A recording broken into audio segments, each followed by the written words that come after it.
Sí, bueno, yo creo que la parte visual cobrar más dinero, se le dio eso sí. muchísima importancia. Sí, siempre a que todo, me más de dinero, ¿no? Por por todo, ¿no? VFX, sino creo Pero que bueno, ya yo no tengo la mucha queja en decisión ese sentido. de que fuese en 4 tercios o ese 1:1 que tenemos de formato, en la peli para, mientras que se animan, para llevarte es mucho que esa tengo una cosa de los pregunta que 90. quería hacerle a Fernando. Era muy importante. Y yo recuerdo que la primera imagen que yo vi de la película... Porque muchas veces pues, también... entonces, sí, no, porque digo, Saki me porque mandó, me parece que muchas veces no sé si montar recordáis también es ese un momento acto en el que político, va ¿no? el- Y la película, que hay peli, cosas el que guitarrista dejamos fuera o en un cosas que aeropuerto, decidimos montar pasa un control, tal, que y significan aparece cosas. de repente Y a mí un en Los avión, Pequeños en un Amores hay un plano que me descampado. fascina, se lo dije a Eso Celia cuando pasó, la vimos, de verdad. que es el O sea, plano de la decir, copa no, vaginal, la película, que es un creo efecto. que es la primera Pero vez me en refiero la que historia, esa creo, es del una foto cine que me mandó español, que Isaki. hay un plano detalle de una En los copa 70 vaginal en llena de Valencia sangre. había un O sea, avión ¿llegasteis en algún mitad momento de a un plantearos barrio, si eso un señor compró ese iba a avión, lo generar transformó en una discoteca. problemas Y es tal cual, de la sale película? con un Sinca, una motillo pequeñita, tal. Y, Pues nada, y se lo voy a cambiar con esa, venga. dice, ¿qué onda esta foto? O sea, se montó y nunca nadie, o sea, se Este es el montó, nos rollo. parecía Con lo como cual, que o sea, montó y siempre, nunca o sea, nadie con los planos de efectos, por sepa ejemplo, nada. siempre hemos tenido referencias visuales Sí, muy sí. concretas.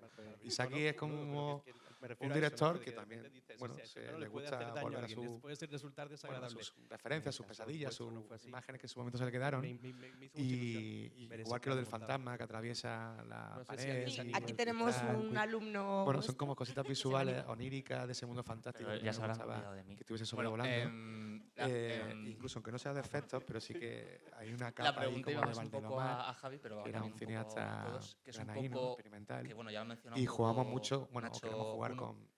No con efectos, sino con que es virados. De un poco plano, sobre todo en convivencia Sierra con el Nevada. mundo UFX, Carter, de hecho. pero es que en particular en segundo premio, claro, tienen bueno, una importancia lo viramos un poco y un peso anoche, a onírico texturas que nos gustaba jugar. Esos planos del cielo, del no universo. sé, me Y generó estuvimos dudas a punto de poner un cómo plano de fue esa Saturno, en los convivencia con anillos de ese Saturno. mundo y bueno, pues pero un nos poco a todos parecía, cómo habéis bueno, convivido nos gustó con mucho. su FX Y lo bueno es que en estos me proyectos. involucró también mucho a mí. Enhorabuena a todos. Durante el proceso de FX. Que eso es muy bonito, que el montaje cuente contigo.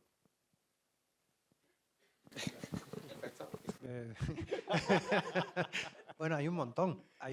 Lo que pasa es que todo es invisible, o sea, hay como muchas pequeñitas cosas, pero creo que como VFX, así como visible, o sea, son cosas caseras hechas en el AVI que luego obviamente te las hace el departamento VFX, pero no nada, o sea, nada que te afecte a la hora de montar o de preproducir el efecto, no, más cosas como todo de intervención a posteriori. Esto que llaman editorial fixes, como ñapas. En el caso de la infiltrada tampoco. O sea, realmente todo estaba rodado. O sea, no había ni siquiera cromas en coches, no había nada. Entonces, anacronismos en el grueso. Nada más. Que en la Estrella Azul también es un poco del estilo de lo que comentaba Fernando, que hay bastantes cositas, pero muchas son imperceptibles. Yo sé que casi más que con el tema de VFX, sí que nosotros, por ejemplo, con el workflow, sí que tuvimos algunos problemas, porque muchas veces, o sea, el workflow es muy importante, sobre todo a lo mejor una serie, que va todo como tiene que ir todo mucho más medido y tal. Nosotros tuvimos problemas porque no montamos con Avid y parecía que eso les costaba mucho. Yo no tengo ningún problema en montar con... O sea, he montado con Avid, ahora estoy montando con DaVinci, la película, La Estrella Azul la montamos con Premiere. A mí al final el software me parece que es lo de menos, ¿no? Pues estas las 2 primeras semanas que vas un poco más lento y tal y ya está. Luego pilla ritmo. Lo que sí que me parece que es importante es que el montador, y en este caso los montadores, éramos 2, Javier, el director y yo, estuvimos montando en paralelo, él tenía que estar en Canarias porque tenía a su chica que le iban a operar y tenía que estar ahí. Entonces era una cosa que para nosotros era muy importante. Y luchamos mucho con eso y nos costó un montón, hasta que por fin conseguimos que nos dejasen montar con una cosa que parecía que se veía como que no era como el estándar, por así decirlo. Y se ha podido hacer igual, no hemos tenido ningún problema ni con conformado, ni con VFX, se puede hacer y con sonido, tal. Nada, pues me apetecía comentar un poco eso, más a nivel de workflow. Nacho, no sé si quieres decir algo. O... En realidad sí quiero decir algo. O sea, yo tengo un poco de lucha últimamente porque creo que... A ver cómo lo explico sin labrarme mala fama. O sea, creo que los VFX son muy importantes, pero creo que a veces gastamos demasiado esfuerzo y dinero en VFX. Y hombre, está guay, he hecho una serie en que sale un dragón y tal, y estas cosas son importantes. Pero a veces, joder, es que da la impresión de que nos pillamos los dedos con la tapa del piano. Y estaría bien utilizarlos con cabeza, o sea, cuando realmente son importantes, no echando ahí un montón de recursos económicos y humanos que en muchos casos dices, ¿qué más da? ¿No?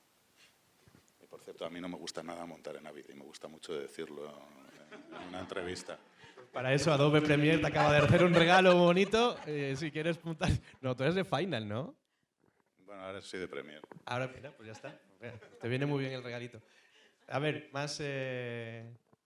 ¿Tenemos alguna ¿Quién se anima? preguntita más? Estamos un poco... ¿Qué ha pasado? ¿Hemos hablado ya de todo? O sea, hay muchas cosas que preguntar. Ahí. Sí, bueno, durante la caña. Hola, ¿qué tal? Bueno, enhorabuena a todos, trabajazo. Yo quería preguntaros un poco por cuál ha sido vuestra relación con el diseño de sonido. ¿Hasta qué punto os habéis involucrado en el diseño? En esta secuencia que acabamos de ver, Javi, bueno, es súper importante, ¿no? Imagino que además tú seguramente conoces de música, ¿no? Para haber podido montar esta película. Supongo que es muy importante. Pero en general me gustaría saber cuánto de diseño de sonido aportáis o os gusta aportar. Y también, ¿soléis tener la oportunidad de involucraros, por ejemplo, hasta la mezcla o poder hacer ciertos cambios de montaje después de mezcla? Pues sí, gracias, porque además iba a contar una cosa que se me ha olvidado. No sé nada de música, si me refiero, no he estudiado música, soy más allá de un fan de Los Planetas empedernido, o lo era, mejor dicho. No, chicos, me siguen gustando. Lo prometo. Pero sí que acabé saturado, porque, por ejemplo, para montar esta secuencia, o cualquier secuencia, la Copa Europa o Caja del Diablo, le pedí un ritual, cuando tenía que retocar o remontar esa secuencia, me ponía en los AirPods de camino a la productora, como tenía como 20 minutos, en bucle, me ponía la canción. Y, o sea, ya me la conocía, pero era para centrarme en los compases, porque obviamente no podía dejarla toda la canción entera, completa. Y también intentar cortarla lo mejor posible, ¿no? Así que fue muy, muy complejo. Por suerte, en nuestra peli, más allá de que es el sonido directo, hay cositas que se grabaron de nuevo. Y teníamos a Jaime Beltrán, que es el productor musical real de Los Planetas. Así que colaboró mucho con las mezclas, sobre todo, y con que el sonido sonase lo más realista posible, ¿no? Y en nuestro caso sí que hubo una... Bueno, no sé qué pasó, nadie me lo ha dicho, nadie me lo ha explicado, tampoco quería buscar culpables, pero entramos a mezclas todo asincro y cuando llegamos a mezclas algo no estaba asincro. Y es como, digo, si yo lo dejé todo asincro. Total, que me llamaron desde, creo que estaban en Francia, en Burdeos, me llama Isaki, oye, que esto no está asincro. Digo, ¿qué ha pasado? No sé. Total, que tuvimos que remontar después de las mezclas, cosa que no se debería hacer ni lo recomiendo. Pero bueno, o sea, fue un trabajo bastante importante y complicado. Pero sí que fue muy colaborativo. O sea, de hecho que recuerdo que yo ya acabé el montaje, estaba de viaje en Sudáfrica y me llamaron para meterme en una reunión Zoom porque había cosas que no cuadraban, tal, en fin. O sea, que fue un poco infierno también, pero guay. No sé si tenéis más... perdón. ¿Tenemos más preguntas? Que estamos ya un poquito casi sobre el tiempo. Hola. No voy a hacer una pregunta. Quiero que le den el Goya al mejor moderador de AMAE, Antonio Fruto.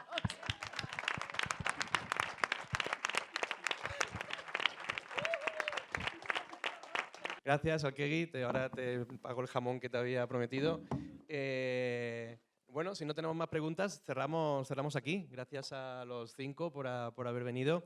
Y bueno, esta grabación que se están haciendo la tendréis en breve subida a la web de AMAE.